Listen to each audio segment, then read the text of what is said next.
You're listening to the Technology for Mindfulness podcast, episode 77, hosted by me, Robert Plotkin. In this episode, we're taking a short pause from our regular guest features in an effort to provide value during the challenges we face together in these unprecedented times. This episode is from a recent webinar that I hosted on how to be productive working remotely and also how to stay connected to others. Head on over to technologyformindfulness.com for information and tips about how to be more focused, productive, creative, and happy using technology. And sign up for our mailing list to receive a free guide on how to find balance and manage your technology use with mindfulness. Plus, you'll be the first to know of our upcoming webinars and resources. And I hope you enjoy the upcoming presentation on how to be productive and mindful and stay connected to others while working remotely. Hi, everyone. Welcome to this webinar on how to be productive and stay connected with others when working remotely. I'm Robert Plotkin, and before I get started, just want to ask everyone to raise your hand virtually if you can hear me. Always like to make sure that the technology is working, and also so that you know how to raise your hand if you want to ask a question during the webinar. Okay, perfect. I am Robert Plotkin. I'm the founder of Technology for Mindfulness, where I help people to be more productive, focused, and creative when using technology. I'm also a patent lawyer, co-founder of the law firm of Blue Shift IP, where I handle software patents. I have been working remotely for most of the last 20 plus years. I took my law firm paperless back in 2006, so I have tried, succeeded, failed, experimented with just about every way of working remotely. And I hope to share with you everything that I've learned and hope that I can help you leapfrog over the things that I learned in the early years, the mistakes that I made, which turns out are extremely common kind of mistakes for people to make when they try working remotely. And I know that so many people now, and if you're in this webinar, you are likely in a situation where you have been forced to work remotely or find yourself unexpectedly working remotely for the first time. I know that can be challenging, and I'm here to help and support you. So to get started, first, I just hope that all of you are healthy and safe, and the same is true for your families and friends and colleagues and everyone around you. And today's webinar is going to focus on two things. One is habits, practices, routines that you can use to be productive and efficient when working from home remotely. We're not going to talk very much at all about the tech setup side of things. There's plenty of good resources out there for that. And after this is over, I'm going to send out some links to everyone who's in attendance with some good guides that are out there for how to do the technology setup, the remote meetings, the microphones, everything you need in that regard. The other thing we'll talk about is how to stay connected with other people. One of the reasons that I decided to do this webinar was so many people were coming to me because they knew that I both have worked remotely for so long, and because I work on technology and mindfulness and productivity. And they were saying they're feeling really isolated and they wanted to know how to deal with that. So that'll be the second half of the presentation. And the other introductory thing I want to say is that a couple of people have said to me that they feel a little uncomfortable, maybe a little bit guilty about the idea of working now on improving their own productivity. They feel it might be a little bit selfish in a time when they want to be or feel that they should be focused completely on their own health and the health of their families and their communities. And the thing I'd like to suggest is that those two things are not incompatible with each other, and that in fact, making yourself as productive and efficient as possible in your work can really enable you to be more helpful to yourself and others in promoting your health and safety. I would analogize it to the way in which you should put your own oxygen mask on when on an airplane before putting it on your child or that person next to you.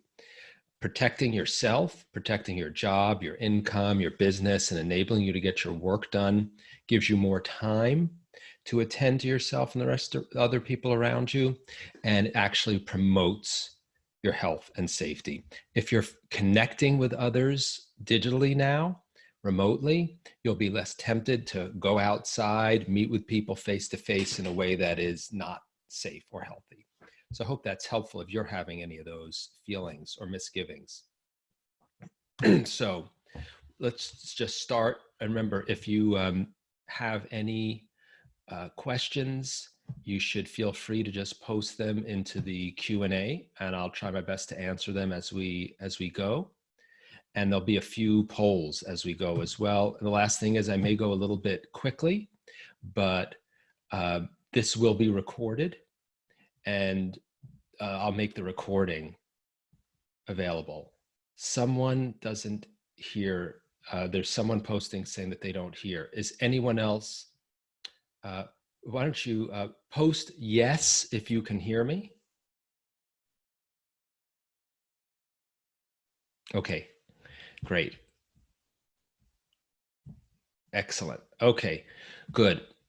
If you only remember one thing about the productivity side of this, it's what I found, and just about anyone who will talk to you about productivity working remotely from home, is to have clear boundaries. There's many ways to do that. I'll mention a few high level and some specific examples. The first is physical.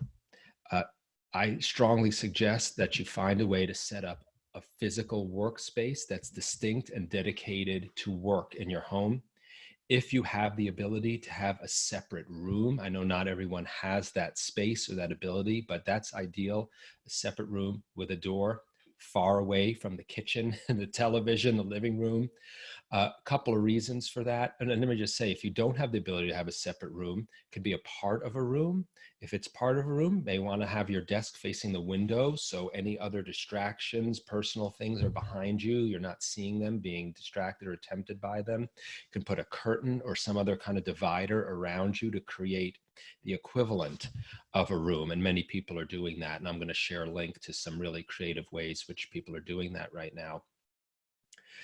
This helps in a couple of ways. One is that when you move into that space and you're there, it helps you get into the mindset of being in work mode, transitioning out of home mode into work mode, because now your physical home is both your home and a workspace. Really helpful to physically divide them to make your own mental transition happen and stick. The other is it sends a signal to your beloveds around you that you are now working when you're in that space. They see you there. They'll know to respect that. I suggest you keep all of your work stuff, work computers, notes, pads, materials, whatever else you need in your workspace and not outside. And conversely, all personal stuff outside in the personal space. It'll help reinforce that mental divide between work time and personal time by dividing it up by space. A little bit more technically complicated would be to configure your devices to have this kind of divide. I won't get into the details here, but either you could have a separate work laptop or computer and a personal one. If that's too complicated, too expensive, you can do things like set up different accounts on your computer, on Windows or Mac, a login essentially, a different username in Windows or in Mac that's just for work, one that's just for personal. Then you would set up apps, let's say on the desktop, that are for work to only appear in your work account, same for personal. Set up your email. Don't have your personal email account be set up for use on your work account. Lots of things like that you can do to help enforce that divide. And there's one separate pointer which applies even if you're not working from home. All devices out of the bedroom. Just about anyone will advise you that these days, particularly the phone. At no time, I would suggest, particularly in that time before you're going to bed and while you're sleeping. Keep that phone out of the bedroom. Next, and again, if anyone has any questions, suggestions, things you found that work, feel free to post them in the Q&A. Time boundaries is the next kind of boundary. Ideally, if you can, and I know it's not practical for everyone, to have a fixed start and end time to the day. Like in the old days, 9 to 5, so that before 9, you're in personal mode, you're attending to personal things, and then once that 9 o'clock starts, you go into your personal space, into your workspace, and now you're in work mode during that time until the end time. Now, if that's not practical, there are some different ways you can do it. Instead of having start and end time, you could at least have, and I often do this, a time in the morning before which you won't do any work. So let's say you're probably planning to start working at 9, but just say before 8, before 7:30, I will make it a rule not to do any work, not to check work email, not to be at the work desk. And yeah, I'm going to plan to stop at 5, but I'm going to make a hard deadline for 6:30. That's the outer limits. That might be something that's easier to do than to have an exact start and end time. A couple other things. These may sound pretty rigid. Build in your own forms of flexibility and times for breaks in a way that works for you. There's a lot of individuality in this. Time for lunch, meals, other types of breaks, exercise, stretching. This is one way in which you can gain the benefit of being at home you're with family members. You can actually have a meal or other time built in to be with your family. Otherwise, during the workday, there are some silver linings to this situation that we're finding ourselves in now. So build in the breaks, but I suggest that you be fairly structured about them. Again, different people will want different degrees of structure. But I suggest starting out perhaps more structured and then easing up over time. Okay, we're going to go to the first poll, which is to ask, what is so far your greatest challenge that you found working from home? I assume if you're on this webinar that you perhaps fairly recently started working from home, and that you found some challenges. I don't think anyone does it and finds that it's all wine and roses. Give people a little more. And I've asked that you give one answer that's the most challenging, just to focus. And if whatever's most challenging to you is not on the list, post it in the Q&A. Okay, just about everyone's answered, and I'll share the results. Looks like most people staying focused on work. And remember, there's no right or wrong answer. Whatever you answered is right for you, but I'm sharing the results just so you can see. It's sometimes interesting to see what other people have said. Okay, I talked about boundaries in space, time, and then talk about personal or relational boundaries. This can be challenging, a bit controversial, which is you're there at home, probably not alone, probably with your family members. I'd suggest that you talk openly about these kinds of boundaries with each other in advance, so that you don't leave the negotiation of those boundaries up to, or at least entirely up to, the spur of the moment when you get into conflict over them. You might not be the only one who's working from home now. There might be more than one person. There might be children, various ages, home from school. You probably won't be able to think of everything in advance, but I think the more you can get out in the open about what are your physical boundaries, what are each person's physical boundaries, time boundaries, the easier time you'll have when you are trapped in this space with each other. But remember, there can be a positive silver lining, which is, instead of just thinking of it solely as negotiating boundaries, which you can think of as limits or constricting in some way, talk about what are the positive ways you can agree that you'll have to interact. Like I said, meal times is natural, lunch or other types of breaks or walks with each other. So You may not think of those as boundaries. Those are opportunities to connect, whereby talking about it in advance, you'll be more likely to agree with each other. The other thing is another a way in which you can have a different mindset about this that you might find helpful. Instead of thinking of these as boundaries or rules, maybe think of them as also as opportunities for mutually supporting each other. So let's say my goal is to start working at 9 in the morning. I share that with my partner. We talk about it. Yeah, I want her to not interrupt me at 9:30, but also what if 9:30 rolls around and she sees that I'm not working yet? We might agree that it'd be good for us each to support each other, remind each other of what kinds of parameters we've set for how we want to be working, spending our personal time, so we can support each other, give a helpful reminder. I find that helpful because it moves us away from thinking of these as rules that we're somehow enforcing, as if we're policing each other necessarily, to, oh, we've all decided this is how we want to spend our time separately and together, and we will support each other in various ways. And there's lots of ways you can be creative about that. Some traps or for the unwary, or common pitfalls to all of this that I found personally in the early years. As I said, I hope that I can help you avoid some of these or be aware of them in advance. Anytime you find yourself saying to yourself, any sentence that starts with, I'll just do the laundry. Oh, I'll just mow the lawn. I'm not saying don't do it, but you will probably find that when you start that sentence with you're thinking it's going to be something that will take 5 minutes and refresh you, and you may find it takes 2 hours and drains you. So it's an opportunity to practice mindfulness. Notice that part of you that's saying, I'll just do something that falls outside of the scope of work, or work plan, maybe well intentioned, and then make a conscious decision about it. Similarly, it's very common when people shift from working in an office to working from home, particularly if you don't have a commute.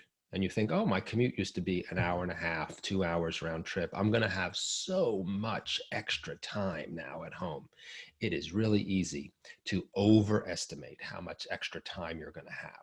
Just be really careful about that. And I'd say set low goals for extra time so that you don't disappoint or frustrate yourself. The last pitfall I'll mention is not anticipating how the remote work experience will change over time.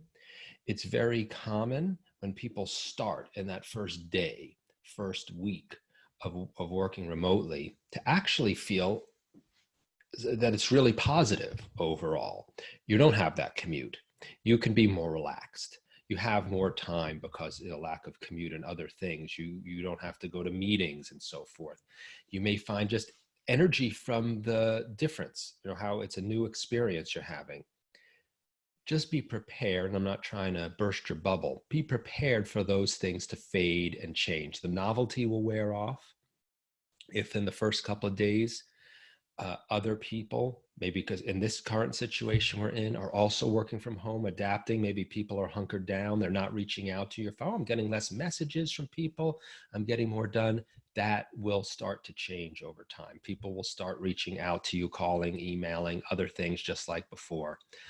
Another thing which many people don't anticipate, the difference between, I call the difference between the sprint of working from home and the marathon, is that if you only work from home occasionally, one day a month, you probably bring select work to bring home that is easy to do at home.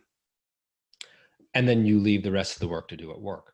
Well, if you're working from home permanently, you're going to have to do all of your work from home. You won't be able to pick and choose, and you're going to have to find ways of doing the stuff that you find easier to do in the office, instead do it at home. And that may be challenging. So the point is, if you're in that honeymoon period right now, and then next week or the week after, you start finding, oh, this is starting to be really hard. You don't know why.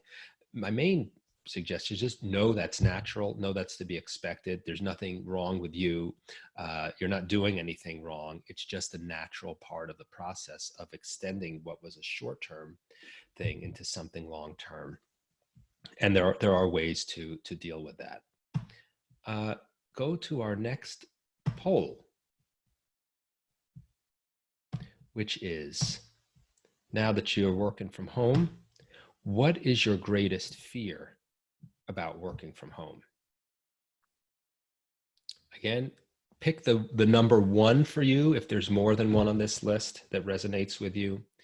And if your greatest fear is not on the list, just put it in the Q&A.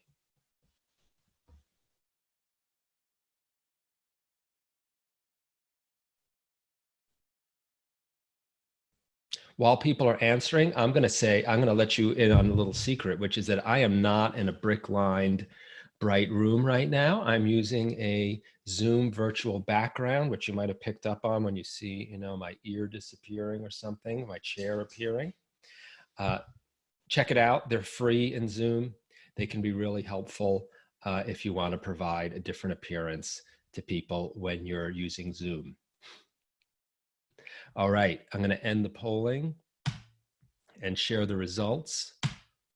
It's the same, pretty much same results as earlier today when I did this webinar. Split between not being able to get enough work done and loneliness, which is the same things I heard from people when they were asking for me to give this webinar. All right. I'm going to skip over a little bit more about productivity stuff that I cover on the website and elsewhere about how to manage notifications and turn them off using Do Not Disturb, which is really very valuable whether you're working from home or not. I'm going to skip that. I'm going to skip that over, and you can check out pointers for that on the Technology for Mindfulness website. Instead, I'll switch gears to dealing with the feeling of loneliness and isolation. And, over the years, I've often dealt with that by going out and physically meeting with people, having coffee, lunch, and other things, because it is a real issue to deal with. Now we're really restricted in our ability to do that. So it makes isolation and loneliness even more of a problem. So just as I said, there was one thing to remember on productivity, which was boundaries. If you didn't remember anything else, when it comes to isolation, many of us are very fortunate now that we have the ability through technology to intentionally try to recreate the kinds of personal interactions we have with people face to face, but through technology instead. And that's what I'd all encourage you to be really creative and open-minded about, how you can use technology to engage with each other. I'm going to share the screen for a little cartoon.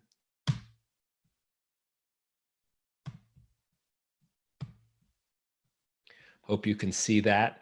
It says experts recommend sticking to your daily routine even when working from home, and shows to people, simulating being on the subway in the morning from their home.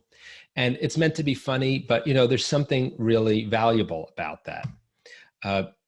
So what I'm suggesting here is thinking about how you can create virtual versions of real life in-person interactions that you would have in the workplace. So I'll give a few examples. One I'd call virtual water cooler interactions. A water cooler message or interaction is any kind of casual, like non-urgent message or communication you have with someone. When I partnered with my current law partner, Cynthia Gilbert, I'm going to give her credit for this. When we formed our law firm, she started sending me email messages occasionally, subject line, water cooler, and it would be about her daughter or something else personal, which would be the kind of thing she would have said to me at the water cooler in the office. But because we worked separately, there was no physical water cooler. And I've picked up on that and do that with her. You can do that. It doesn't matter what technology you use. The point is you're intentionally creating a moment of interaction that would have happened naturally on its own in the workplace. All of these virtual versions take some effort that they don't require when you're in an office with someone.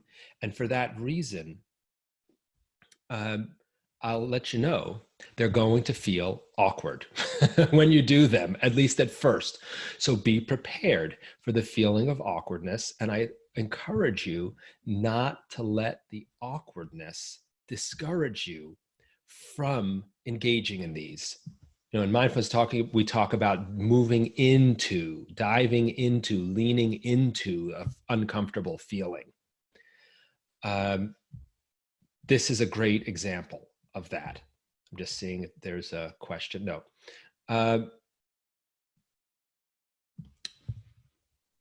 Try things out. And one thing I'll say on the awkwardness is that I found in the past couple of weeks, many people are in a state of being open-minded about new ways of doing things that I haven't seen in a long time. So this is an opportunity. You know, you suggest to someone at work, hey, let's do some water cooler messages with each other whenever we feel like it. If you're feeling hesitant to do that because you think they might think you're weird, they may not. Because of this state we're all in now of really seeking connection and being really open-minded about trying new ways of doing things. So I'll just throw out a few other virtual ideas. Virtual coffee, lunch, drinks, anything involving food, which in this case would mean, hey, let's schedule to have lunch at noon. I'll be eating at my desk, you'll be eating at your desk. We'll see each other eating, but we'll be on Zoom with each other instead of face-to-face. If you're a supervisor, a manager, or someone who meets with people to give them feedback or has office hours, you can set up virtual office hours. You know, Tuesday and Thursday from 1 to 2, drop in my virtual office and set up a Zoom meeting with your personal meeting ID or some other way for people to drop in on you. That cartoon, you know, joked about a virtual commute, but if you're someone who had normally driven to work with someone, you know, carpool or family members, or I know plenty of people who've gotten to know people on the train who they commute with regularly, set up a Zoom meeting with them for the 10 minutes before you start work and have a virtual commute. Why not? You get to connect with the people you would otherwise connect with. If your commute was an hour, set up the virtual commute for 10 minutes, 15 minutes. So it's a win-win. You know, you get shorter commute time, but still get the connection you would get from the commuting. And then in terms of experimenting with this to find what works for you, you can schedule things. Again, may feel awkward to schedule coffee, you know, schedule what would be a spontaneous water cooler moment. You can do it spontaneously with people, or you could have something open-ended. I just spoke to a client the other day who's got a Zoom room open all day. Most of the time it's empty, but people can come in and out whenever they want to chat with each other. If I go in and there's 2 other people there, they're who I chat with. An open meeting, just like a hallway or open meeting room. There's so many different ways you can try to create connections intentionally through technology. A few pointers. One is I have been moving towards, I'm actually going to push myself to do it some more. I've been moving towards defaulting to video whenever it's possible, because it feels more connecting and because I'm feeling more isolated and other people are too. I think we often default to email or text or something, or maybe not so much phone these days, but things that aren't as personally connecting. Why? Because they're easy, because they're fast. Right now, we need personal connection as much, if not more than, we need speed and efficiency, or at least we need to find ways to balance the two to recreate more of what we had before we were so isolated. So I'd suggest go to video, Zoom or Skype or something else, unless there's a reason to go to phone or text or email, and see how that works. So push yourself. And the key thing here is experiment, do what works best for you, try out, don't be afraid to try out different things, and keep in mind that need for balance between some structure and flexibility, and realize that that may change over time.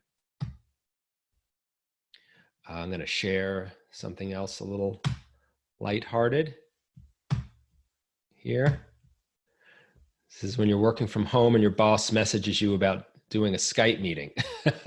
You don't want to be this person.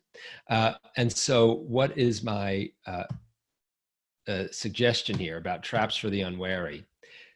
Dress for the office, even when you're at home. One, I find, I may not be in a suit, but dress relatively professionally at home. It helps me get in the work mindset and out of the home mindset if I change my clothing. Maybe that doesn't work for you, but for a lot of people, it does. It tells myself I am now in work mode.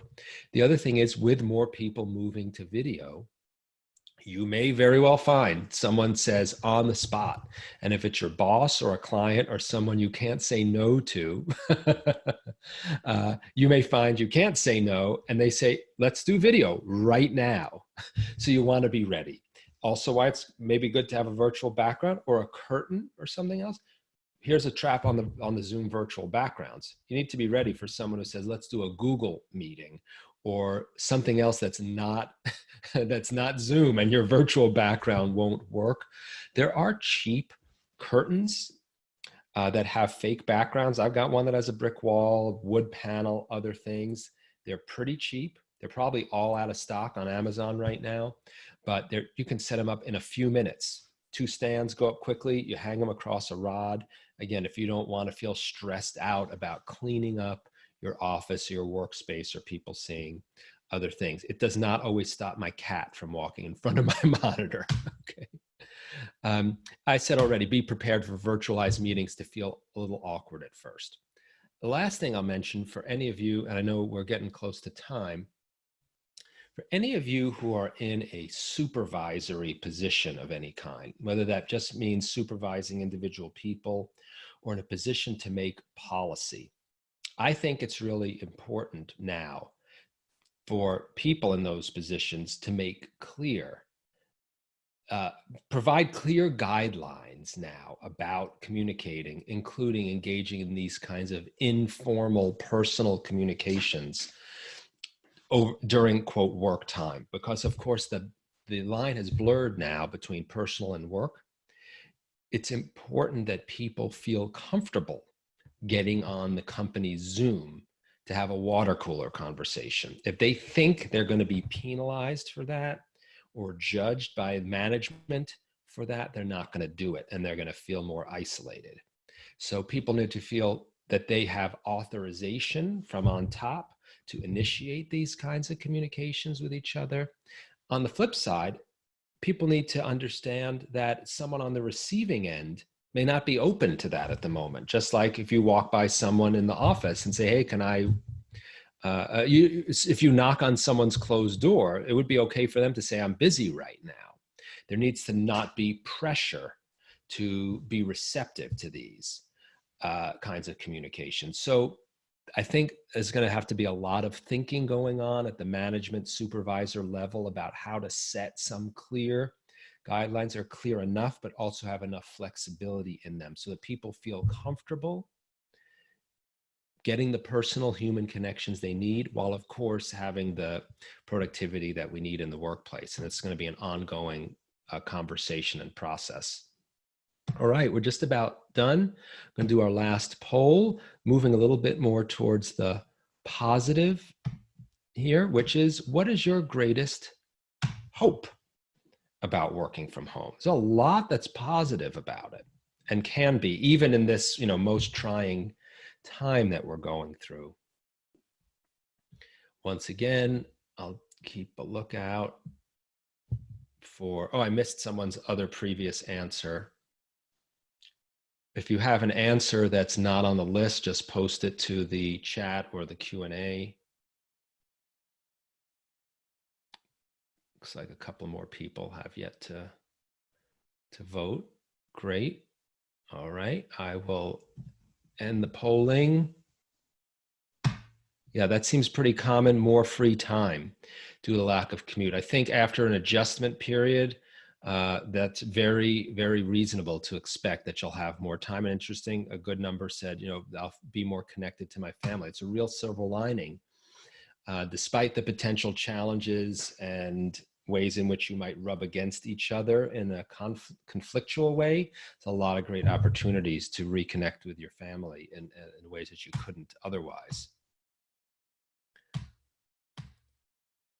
Okay. the final words here.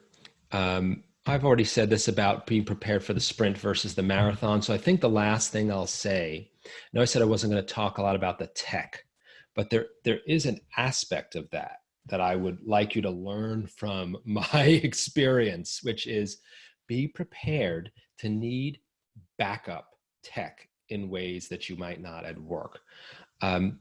And I think employers are going to have to start providing for this to a certain extent, because otherwise it's going to be at your own expense. I had a cable modem get fried in a lightning strike a couple of years ago.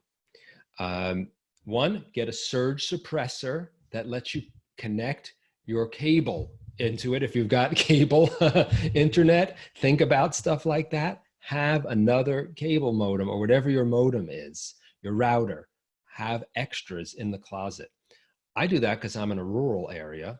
And when this stuff happens, it's likely to be in a blizzard when I can't get somewhere. But you know what? Stuff is out of stock now. Delivery times are slow now on all of this tech. You cannot get a webcam online right now. They're all out of stock. So you will be doubly burned if one of your existing pieces of tech goes out and you don't have it and you need it to work and you don't have a backup on hand. So hard drives, laptops, monitors, internet connectivity, Wi-Fi routers, mice, keyboards. Think through whatever the absolutely essential things are that you would need to keep working, and do whatever you can to get at least one extra. Also on the software side, that might mean email account or internet service provider even. There might be online cloud services that can go down. I've had that happen, where if you don't have a backup and they're essential and they're down for 4 hours, there's a day of work that's lost. So please, please learn from my experience on that, particularly now when you might need to order something now and honestly not get it for a few weeks or a month as things get back into stock. And you will really thank yourself for that when the time comes. Okay. Any last questions, comments? I will be posting the video, the recording of this. I know I've gone quickly. I'm going to look in the chat to see if anyone has that. Okay, great. I will be sending out an email to everyone with tech pointers for setting up your home office. If anyone has any other questions that come to mind after this, email me directly, rplotkin@technologyformindfulness.com. Stay tuned on the website and elsewhere for follow-ups. I'll probably be doing this webinar again, I think next week, Thursday at 1 p.m. So you can spread the word to anyone you know who couldn't make it today and is interested. Thanks so much, everyone. I hope you stay safe, healthy, and well. Bye now. Thanks for joining us for this special episode of the Technology for Mindfulness podcast with me, Robert Plotkin. I hope you enjoyed today's episode, taken from a recent webinar that I hosted on how to be productive and stay connected to others while working remotely. We hope you and your loved ones are staying safe and healthy during this time. If you liked today's episode, please subscribe to our podcast and our YouTube channel, and rate and review and share the episode with your friends. We'd really appreciate it. Don't forget to also check out our blog at technologyformindfulness.com to get free and practical tips for beating digital distraction and for being more productive and focused and creative and happy with your technology. And right now, if you go to our webpage and sign up for a free mailing list, you'll receive a free guide on how to manage your technology use and achieve balance with your tech. I'm Robert Plotkin, and I'll join you next time on the Technology for Mindfulness podcast with author Ron Purser.